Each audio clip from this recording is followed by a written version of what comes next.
हमारे समाज को एकजुट रह के चलना पड़ेगा। कांग्रेस वाले और भाजपा वाले और आजकल तो नीला पटका पहन के बहुत लोग घूम रहे हैं, बाबा साहब के नवानवे साहब के नाम पर आप लोगों के बीच में आकर राजनीति कर रहे हैं। जय भीम साथियों, जय भीम। आदरणीय बहन कुमारी मायावती जी ने कुछ अहम बातें आप लोगों को बताने के लिए हमें यहाँ भेजा है आप सबके बीच में। साथियों, पहली सबसे महत्वपूर्ण बात, आप लोगों के बीच में जो कांग्रेस पार्टी वोट मांगने का काम कर रही है उससे आप लोगों का सावधान रहना होगा। साथियों, कांग्रेस पार्टी वो पार्टी है जो पिछले कई सालों से हमारे बाबा साहब डॉक्टर भीमराव अंबेडकर जी की मेहनत को, उनके संघर्ष को नजरअंदाज करती आई है। उतना ही नहीं, जितने भी हमारे बड़े दलित नेता रहे जो इस पार्टी में जाकर संघर्ष करे, उनको भी आज तक आदर सम्मान नहीं दे पाए। हमारे विभिन्न नेताओं को तो छोड़िए साथियों, जिस पार्टी ने डॉक्टर भीमराव अंबेडकर जी का आदर सम्मान नहीं किया, जिस पार्टी ने हमारे बाबा साहब को लोकसभा में जाने से कई बार रोकने की कोशिश करी, उसके बाद मान्यवर साहब को काफी हद तक कई समय तक उनको भी नीचा दिखाने की कोशिश करी, हमारे समाज को बांटने के लिए उन्होंने कई किस्म की स्कीमें चलाई। साथियों, आप लोगों को इन कांग्रेस पार्टी के लोगों से और कांग्रेस पार्टियों के नेताओं से संभल कर रहना होगा। ये आप लोगों के बीच में आकर बहुत सारी नई स्कीमें सुनाएंगे आप लोगों का वोट पाने के लिए, परंतु हकीकत ये है कि अगर आप इनसे पलट के पूछेंगे कि भाई पिछले 70-75 सालों में तुम सत्ता में रहे, तुम यहाँ प्रदेश में भी रहे हो और तुम यहाँ सेंटर में भी रहे हो, तुम एक काम बता दो तो तुमने हमारे समाज के लिए किया। ये इनके नेता आज भी विदेश जाकर, श्री राहुल गांधी जी की बात कर रहा हूँ, इनके नेता बाहर जाकर इनको मौका मिलता है तो ये क्या सवाल पर जवाब देते हैं। अभी SC/ST रिजर्वेशन के ऊपर सुप्रीम कोर्ट ने एक जजमेंट पास किया था, तो उसी को लेकर यहाँ के आदरणीय बहन कुमारी मायावती जी ने अपना स्टैंड बिल्कुल क्लियर किया कि भाई हम इस जजमेंट के अगेंस्ट हैं। साथियों, इस जजमेंट के अगर आप इसको समझने की कोशिश करें, आदरणीय बहन कुमारी मायावती जी ने हमें समझाया कि भाई आज इस जजमेंट के तहत राज्य की सरकार के पास ये ताकत है कि वो अपनी मन मर्जी से SC/ST समाज में से किसी भी जाति को आरक्षण का लाभ दे सकती है और छीन सकती है अपनी मन मर्जी से, ये कहकर कि ये जाति तो आज पैसे से संपन्न है। साथियों, जब इस पे आदरणीय बहन कुमारी मायावती जी ने बताया कि ये हमारे समाज को बांटने की एक नई साजिश करी गई है, इससे हमारे समाज को तोड़ मचाई जाएगी, हमारे समाज में बीच में गुमराह किया जाएगा, उन्हें बांटा जाएगा, तो बहन जी ने इस जजमेंट पे खूब अच्छे तरीके से हम सबको समझाने का काम किया और उन्होंने इसका खंडन भी किया। परंतु जब जो कांग्रेस पार्टी आप लोगों के बीच में आकर संविधान का किताब दिखाकर बोल रही थी कि हम संविधान बचाएंगे, आरक्षण बताएंगे, तो राहुल गांधी जी से जब इसी पे सवाल किया गया तो उन्होंने बोला कि भाई जिस दिन हमारा अच्छा समय आएगा उस दिन हम संविधान में से आरक्षण खत्म करने का काम करेंगे। साथियों, जो पार्टी, जो नेता हमारे समाज का आरक्षण छीनना चाहता है, क्या आप चाहेंगे कि वो हमारे समाज के ऊपर या हमारे हल्के से या हरियाणा प्रदेश में कभी सरकार बनाए? साथियों, कांग्रेस पार्टी, श्री राहुल गांधी जी, हुड्डा जी, ये लोग समय समय पर जताते आए हैं कि ये लोगों ने सिर्फ हमारे समाज का वोट का इस्तेमाल किया है, ना ये कभी हमारे हितैषी थे, ना ये कभी हमारे हितैषी होंगे। साथियों, इसी क्रम में भाजपा के लोग आप लोगों के बीच में आएंगे। इन लोगों से आप धर्म या जाति के आधार पर सवाल मत करना। ये लोगों के काम, पिछले 10 साल से ये सत्ता में रहे हैं, इन लोगों से आप इनके कामों पे सवाल करना। साथियों, इनसे सवाल करना हमारे बच्चों की शिक्षा के क्षेत्र में इन्होंने हमारे बच्चों के लिए क्या किया, शिक्षा के लिए। हमारे युवा साथियों को सवाल करना होगा उनके रोजगार के लिए कि भाजपा सरकार ने हमारे युवाओं के लिए क्या किया रोजगार के क्षेत्र में। हमारी माता बहनों को सवाल करना होगा उनकी चढ़ती आसमान छूती हुई महंगाई के लिए कि भाई इन्होंने क्या किया पिछले 10 सालों में हमारी माता बहनों का घर चलाने के लिए, जिससे उन्हें आराम मिले, आसानी मिले। साथियों, अगर हम शिक्षा के क्षेत्र की बात करें तो यहाँ पर हरियाणा में पिछले 10 सालों में भाजपा की सरकार ने 5000 से ज्यादा स्कूल बंद करने का काम किया। एक तरफ हमारे बच्चों की बर्थडे की संख्या बढ़ रही है, दूसरी तरफ ये सरकार हमारे बच्चों के स्कूल बंद कर रही है। जिस तरफ जहां पे बच्चे कुछ स्कूल खुले हुए भी हैं, वहां पर 2000 से ज्यादा सीनियर सेकेंडरी स्कूल, जहां पर पढ़ाने के लिए आधे से ज्यादा स्कूलों में शिक्षक नहीं है, पढ़ाने के लिए टीचर्स नहीं छोड़े इन्होंने।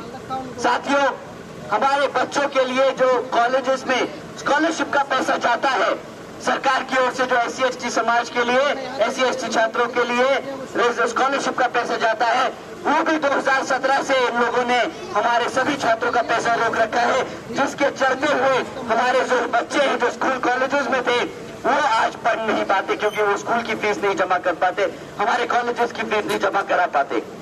साथियों, अगर शिक्षा हमारे बच्चों की कमजोर होगी तो आपको लगता है कि क्या हमारा बच्चा कभी भी रोजगार के लिए तैयार हो पाएगा? जब हमारा बच्चा अनपढ़ रह जाएगा, रोजगार के लिए तैयार नहीं होगा, ये लोग क्या चाहते हैं? हमारे बच्चे इनकी गुलामी करें, हमारा बच्चा गुलाम बन के रह जाएगा। साथियों, ऐसी सरकार को आप क्या अपने हल्के में घुसने देंगे? नहीं। जो सरकार हमारे बच्चों के भविष्य से खिलवाड़ करती है, हमारे बच्चों की शिक्षा से खिलवाड़ करती है, ऐसी सत्ता में ऐसी पार्टी को वापस मत आने देना। आदरणीय बहन कुमारी मायावती जी का आपके लिए संदेश है। साथियों, दूसरा सबसे इम्पोर्टेंट, सबसे ज्यादा जरूरी और महत्वपूर्ण मुद्दा हमारे युवाओं के रोजगार के लिए। आज हरियाणा का 40% युवा बेरोजगार घूम रहा है, 40% युवा बेरोजगार है। साथियों, ऐसा नहीं कि ये लोग रोजगार नहीं दे सकते। आज अगर हरियाणा की सरकार चाहे तो उसके पास 2 लाख सरकारी पद खाली पड़े हैं। अगर ये लोग चाहे तो ये 2 लाख सरकारी पद भर के हमारे सभी समाज के बच्चों को रोजगार दे सकती है, परंतु ये रोजगार नहीं देती, ये पद नहीं भरती। साथियों, अगर ये लोगों ने पद भर दिए, अगर पक्की नौकरियां दे दी तो इन्हें आरक्षण के तहत सर्व समाज में से सभी सदस्यों को रोजगार देना पड़ेगा, परंतु ये पद खाली रखती है और ये लोग कौशल विकास निगम जैसी योजनाएं चलाते हैं, जिसके तहत ये हमारी पक्की नौकरियों को भी कच्चा करते हैं, क्योंकि कच्ची नौकरियों में इन्हें आरक्षण देना नहीं पड़ता, इन्हें आरक्षण देना नहीं पड़ता। साथियों, इतना ही नहीं, जो कॉलेज में पढ़ाने वाले हमारे टीचर्स हैं, कॉलेजेस में जो टीचर्स हैं, वो पिछले 10 साल से पक्का होने की मांग कर रहे हैं, परंतु ये सरकार ने उनको नजरअंदाज करते हुए उन्हें कभी भी आज तक 10 सालों में पक्का नहीं किया। ऊपर से धमकाते हैं कि अगर तुमने कोई टाइप की स्ट्राइक करी या आंदोलन किया या मीडिया में खबर जानी तो तुम्हें जिस लोगों को पकड़ा जाएगा उसको उससे नौकरी भी छीन ली जाएगी, वो कच्ची नौकरी भी छीन ली जाएगी। साथियों, ये सरकार भाजपा की न हमारे बच्चों को पढ़ने लिखने देगी, न हमारे बच्चों को रोजगार में कभी लाने देगी, ताकि हमारा बच्चा कमा लिखा के अपने माँ बाप का नाम रोशन कर सके। साथियों, इन लोगों ने ये सोची समझी तहत के जरिए हमारे भविष्य को, हमारे युवक को, हमारे लोगों को, हमारे बच्चों को, हमारे युवकों को जकड़ने की कोशिश की है, उनको गुलाम बनाने की कोशिश की है। साथियों, जब आप इनसे महंगाई पर सवाल करेंगे तो ये आपको पलट के बोलेंगे, भाई हम मुफ्त में राशन तो दे रहे हैं, तुम्हें महंगाई का क्या लेन देन। परंतु हमारी माताएं बहनें यहाँ बैठी हैं, आप बताइए क्या आपने अपने बच्चे को इसलिए पढ़ा के बड़ा किया है कि उसे मुफ्त की राशन में जाके लाइन में लगना पड़े? आप चाहते हैं आपका बच्चा किसी के सामने हाथ फैलाए? साथियों, इन लोगों ने यही कहा कि हम मुफ्त में राशन देंगे, तुम हाथ फैलाओ, और हम तुम्हें राशन देंगे, भीख देते हैं हमें। साथियों, हमने हमारे समाज को पढ़ा लिखा कर इसलिए बड़ा नहीं किया, बाबा साहब ने इसलिए इतने संघर्ष नहीं करे, आदरणीय बहन कुमारी मायावती जी ने और माननीय साहब ने अपना पूरा जीवन इस समाज को खड़ा करने के लिए लगाया है, इसलिए नहीं कि कोई और पार्टी आके उनको भीख दे। हमारा समाज अपने पैरों पर खड़ा होकर अपना एक इज्जतदार जिंदगी जी सकता है, एक स्वाभिमान से जिंदगी जी सकता है। साथियों, अगर आप यहाँ पर इनेलो बसपा की सरकार बनाएंगे, जिस तरीके से आदरणीय बहन कुमारी मायावती जी ने यूपी में अपने 5 साल के दौरान में, शासनकाल के दौरान में हमारे लाखों बच्चों को पढ़ाने का काम किया था, सावित्रीबाई फुले शिक्षा योजना के तहत आदरणीय बहन जी ने 7 लाख बच्चों को मुफ्त में शिक्षा देने का काम किया था, 12वीं तक की शिक्षा फ्री थी। हमारे प्रदेश में कई सौ कॉलेजेस, कई सौ यूनिवर्सिटीज, कई सौ स्कूल खुलवाने का काम किया था आदरणीय बहन कुमारी मायावती जी ने। और इतना ही नहीं, उन सभी कॉलेजेस और स्कूल्स में हमारे बच्चों के, हमारे SC/ST और OBC समाज के बच्चों के लिए 27% सीटों की भी आरक्षण तय की थी, ताकि हमारे बच्चों को पढ़ने में कभी कोई आपत्ति ना आए, कोई तकलीफ ना आए, और उनके लिए ये शिक्षा मुफ्त में देने का काम किया था। साथियों, हमारे समाज को एकजुट रह के चलना पड़ेगा। कांग्रेस वाले और भाजपा वाले, और आजकल तो नीला पटका पहन के बहुत लोग घूम रहे हैं, बाबा साहब के नवान्नवे साहब के नाम पर आप लोगों के बीच में आकर राजनीति कर रहे हैं। परंतु आप लोगों को आगाह होना होगा, आप लोगों को पता होना चाहिए कि किस तरह माननीय साहब ने आदरणीय बहन कुमारी मायावती जी को अपना एक लौता उत्तराधिकारी बनाया था, जिसके तहत चलकर आदरणीय बहन कुमारी मायावती जी ने अपना पूरा जीवन इस बहुजन समाज को खड़ा करने के लिए लगाया।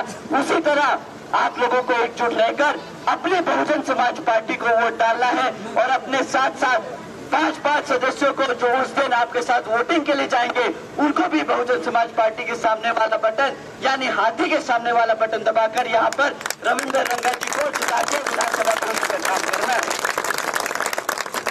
साथियों, आप लोगों ने अपना इतना कीमती समय दिया, इतनी कड़ी गर्मी में आप लोग हम सबका स्वागत करने के लिए हमें सुनने आए। आप सभी का मैं तहे दिल से धन्यवाद करता हूँ। आज यहाँ सबसे ज्यादा जोश हम यूजुअली मीटिंग में जो होता है, मैं आम मीटिंगों में जाता हूँ, वहाँ पे युवा लोग बहुत आगे बढ़ चढ़ के हिस्सा लेते हैं, परंतु इस हल्के में, इस गांव में मुझे बहुत गर्व है कि हमारी माताएं बहनें आगे बढ़ चढ़ कर हिस्सा ले रही हैं। आप लोगों को सबसे ज्यादा है, तो आप सभी का मैं तहे दिल से धन्यवाद करता हूँ। और हमारे सभी युवा साथी, अरे हमारी माताओं बहनों से सीखो, वो अगर इस उम्र में इतनी आगे बढ़ के जोश से आगे बढ़ रही है, तो आप सबको भी पीछे नहीं रहना, अपनी माताओं बहनों से सीखो और आगे बढ़ के यहाँ पर बहुजन समाज पार्टी को जिताने का काम करो। हमारे सभी बड़े बुजुर्ग, आप लोगों का दिल से आदर सम्मान करता हुआ, आप लोगों ने अपना कीमती समय दिया। आप लोगों की वजह से ये बहुजन समाज पार्टी चलती है। हमारे युवाओं के साथ मिलकर आप इन सबको गाइड करें, क्योंकि युवक में बहुत ज्यादा एनर्जी तो होती है, परंतु कभी कभार डायरेक्शन में मिसगाइडेंस हो जाती है। तो आप लोग हमारे सभी युवकों को आप लोग गाइड करें, ताकि ये लोग बहुजन समाज पार्टी के सही तौर तरीकों से आगे बढ़े और इस मूवमेंट को आगे बढ़ाकर नई ऊंचाइयों पर ले जाने का काम करें। हमारी सभी माताओं बहनों से एक बार फिर से तहे दिल से धन्यवाद, हमारे युवकों का तहे दिल से धन्यवाद, हमारे बड़े बुजुर्गों का तहे दिल से धन्यवाद। आप सबने अपना कीमती समय दिया। जय भीम, जय भारत।